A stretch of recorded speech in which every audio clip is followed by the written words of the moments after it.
Thank you for subscribing. நான் கேட்டதை விட திருப்பி அதிகமாக தந்துருக்குறீங்க. அதனால் நான் வந்து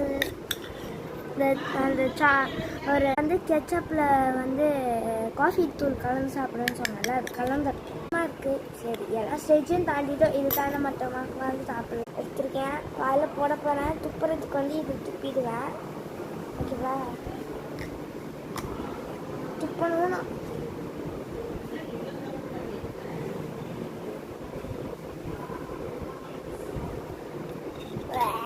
எப்படியும் நீங்கள் கேட்ட மாதிரி நான் சாப்பிட்டேன். கொஞ்சம் விட்டுட்டேன். ஏன்னா உள்ளே போகும்போது காரமாக இருக்குது, கசக்குது, எல்லா டேஸ்ட்டும் வருது. டார்கெட் நான் 285 சப்ஸ்கிரைபர்ஸ் ஆர் 4 இந்த மாதிரி இது ரெண்டுத்தில் ஏதாவது சப்ஸ்கிரைபர்ஸ் இருக்கேன்னா நான் சோயா சாஸ் குடிப்பேன். Just 1 spoon. தேங்க்யூ. பை.